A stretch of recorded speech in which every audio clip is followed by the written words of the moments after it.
Assalamualaikum warahmatullahi wabarakatuh. Selamat pagi semuanya.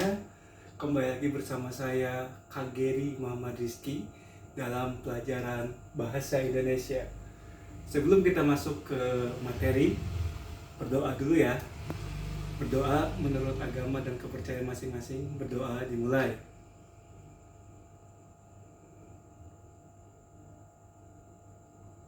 Berdoa selesai.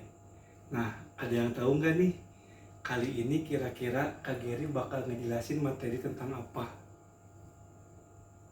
Nah, selanjutnya di bahasa Indonesia itu ada materi kalimat efektif. Ada yang tahu nggak teman-teman anak-anak kalimat efektif itu apa? Ada yang tahu nggak? Masa sih nggak tahu? Pernah kan bilang, bahasa kamu nggak efektif. Gini loh bahasa aku yang efektif. Nah, apa sih kira-kira bahasa efektif itu atau kalimat efektif itu? Nah, kalau nggak tahu, kakak kasih tahu ya. Kalimat efektif adalah kalimat yang dimana di dalamnya sesuai dengan ejaan EYD atau ejaan yang disempurnakan. Serta kalimat efektif itu kalimat ketika si pembicara bilang ABC, si pendengarnya pun juga mendengar ABC. Seperti itu. Nah, setelah adik-adik tahu apa itu kalimat efektif, di sini kakak akan menjelaskan ciri kalimat efektif. Ciri kalimat efektif itu ada 4. Yang pertama itu adalah logis. Nah, banyak di luar sana kalimat-kalimat yang tidak logis yang membuat si pembaca atau si pendengarnya itu bingung. Nah, syarat kalimat yang pertama adalah harus logis, nggak bikin orang bingung. Nah, kakak punya satu contoh. Pengunjung yang membawa helm harap dititipkan di tempat penitipan. Pengunjung yang membawa helm harap dititipkan di tempat penitipan. Kira-kira yang dititipinnya pengunjungnya apa helmnya? Kalau kalimatnya kayak gini kan otomatis pengunjung yang membawa helm harap dititipkan di tempat penitipan.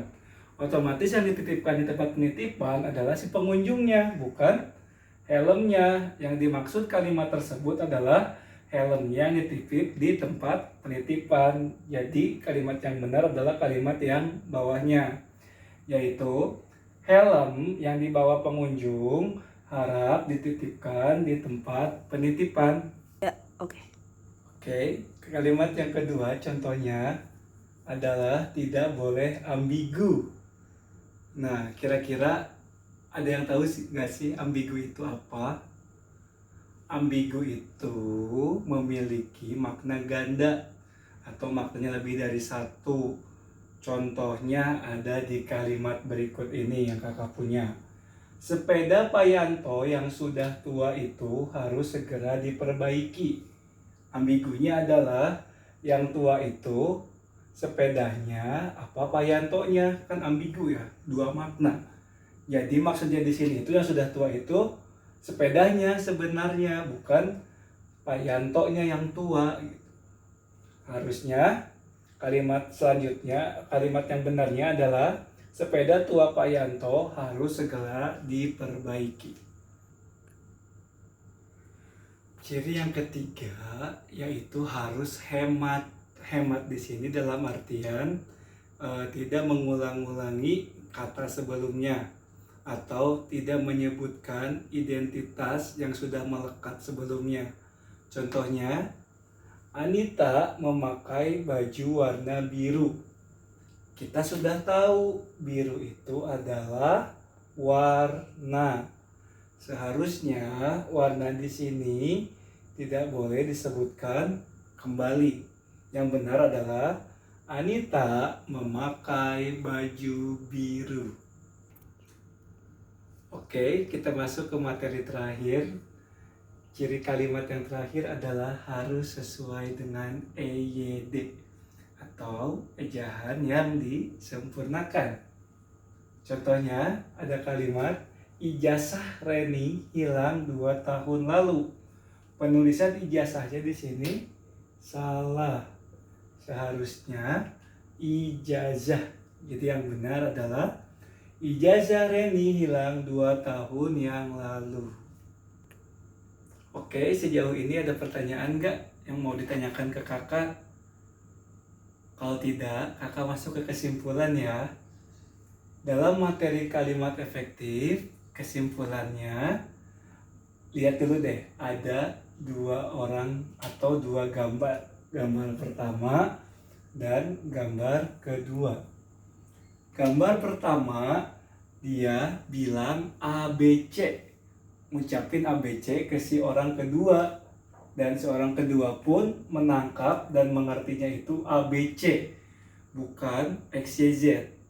Jadi kembali ke pengertian tadi, kalimat efektif adalah kalimat yang si lawan pembicara mengerti apa yang si pembicara katakan, seperti itu.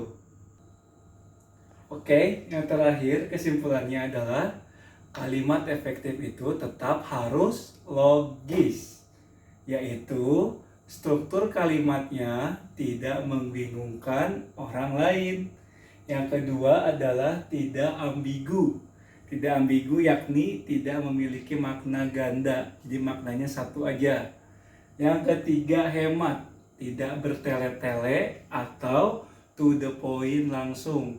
Dan yang terakhir sesuai EYD atau ejahan yang disempurnakan. Nah, keempat ciri utama ini harus adik-adik hafalkan, karena ciri-ciri kalimat efektif itu mengandung 4 unsur ini. Nah, begitu dari kakak. Untuk selanjutnya, mari kita diskusi apa yang kalian belum mengerti.